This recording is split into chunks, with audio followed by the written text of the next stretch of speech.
오늘도 우리 구약 예레미야서를 통해서 하나님 음성 듣도록 하겠습니다. 오늘 말씀은 예레미야 10장 17절에서 25절입니다. 이 본문 말씀을 중심으로 우리 인생의 주인은 우리가 아닙니다 라는 제목으로 말씀 나누겠습니다. 오늘 예레미야는 23절에 사람이 자기 운명의 주인이 아니라는 것을 이제야 깨달았습니다 이렇게 말씀하고 있습니다. 그리고 나아가 그는 하나님께 긍휼을 구하는 기도를 하고 있습니다. 남유다의 멸망 앞에서 예레미야 선지자가 깨달은 것은 우리 인간이 주인이 아니라는 것입니다. 남유다 지도자들이 그리고 남유다 백성들이 다 자신이 자기 인생의 주인이라고 생각했습니다.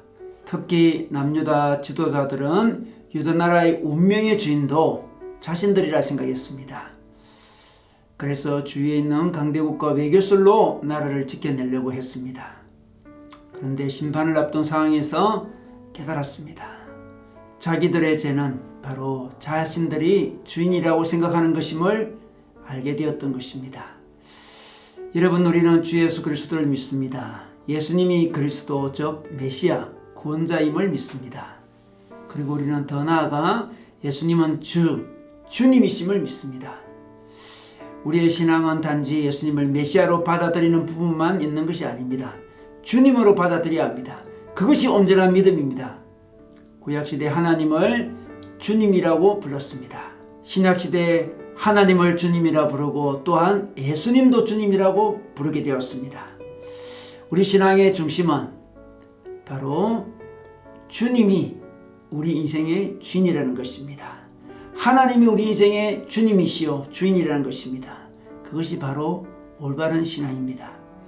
우리가 하나님의 주인 되심을, 하나님의 주 되심을 온전히 인정하기까지 우리 인생에는 수많은 시행착오가 있을 것입니다. 수많은 훈련이 있을 수 있습니다.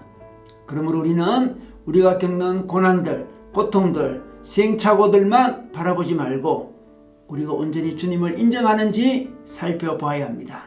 그리고 오늘 예레미야 선지자의 고백처럼 우리 운명의 주인이 하나님임을 철저히 고백해야 합니다.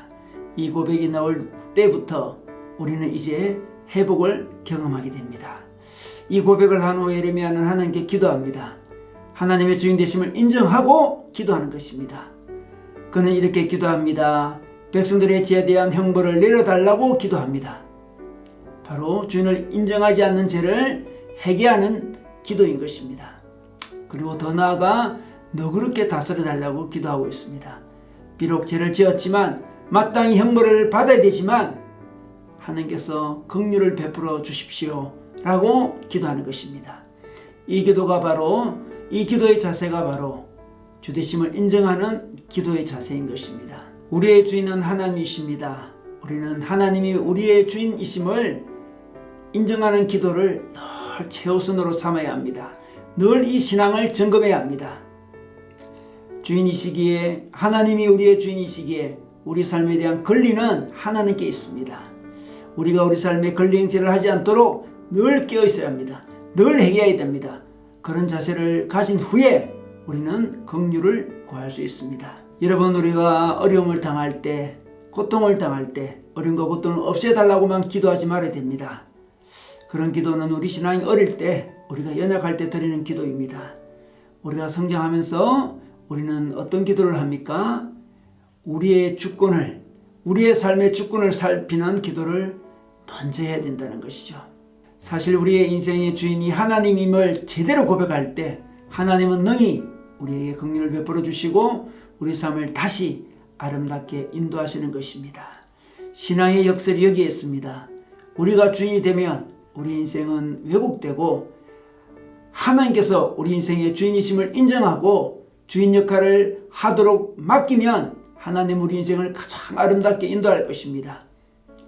우리의 주인이신 하나님은 폭군이 아니라 우리를 사랑하시는 하나님 아버지이시기 때문입니다. 우리를 위해 당신의 아들 예수님을 우리 대신 십자가에 죽게 할 정도로 우리를 사랑하시기 때문입니다. 여러분, 오늘도 우리의 구세주요 그리고 우리의 주인이신 하나님을 인정하고 신앙을 회복하는 시간 가지시기를 주님의 이름으로 축원합니다.